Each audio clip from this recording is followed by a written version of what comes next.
जिनके आज संतान नहीं है और ये मार्ग मिल गया,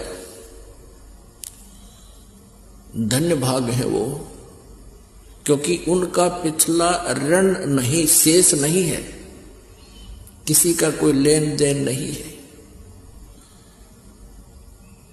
और जिनके संतान है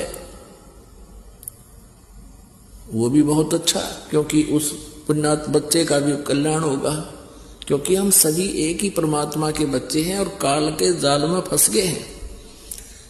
अब जिनको ज्ञान हो गया, संतान है, उस बच्चों को भी परमात्मा के चरणों में समर्पित करवा दे, उनका आप रखवाला होगा भगवान। और फिर हमारे जो आपस में संस्कार हैं वो हल्के हो जाएंगे प्रभु की कृपा से, क्योंकि ये परमेश्वर कबीर देव, ये परम अक्षर ब्रह्म हमारे प्रारब्ध में परिवर्तन कर सकता है, हमारे संस्कारों को हल्के करके उनको निमटवा देता है। अब क्या होगा, जैसे परमात्मा परम शक्ति है, ये हमारे संस्कारों को भी प्लस माइनस करके सेट कर देता है, इसलिए तो तभी तो हम सुखी होंगे। जैसे हमारे प्रारब्ध में कोई ज्यादा कष्ट है और उसको परमात्मा की भक्ति से, परमात्मा के आशीर्वाद से वो हल्की हो जाएगी। कहते हैं सतगुरु शरण में आने से आई टले बला, और जय मस्तिष्क में सूली हो वह कांटे में टल जा। अभी क्या परंपरा बनी हुई थी समाज में, अभी भी बहुत है, लड़की के विवाह को एक मुकदमा बना रखा था,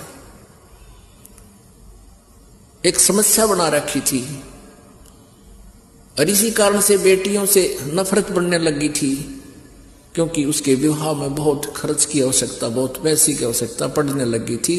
ये लालची लोग दहेज के चक्कर में जुल्म करने लगे थे।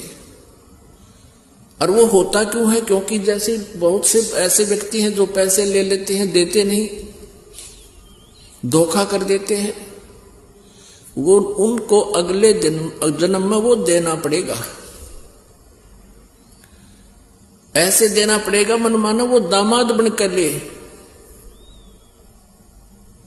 वो देना पड़ेगा, और कई गुना हो जाएगा, तब तक ब्याज ब्यूज लाग गए।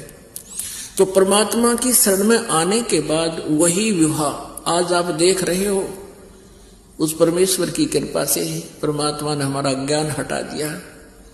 यहां पर बच्चों का विवाह करा दिया जाता है,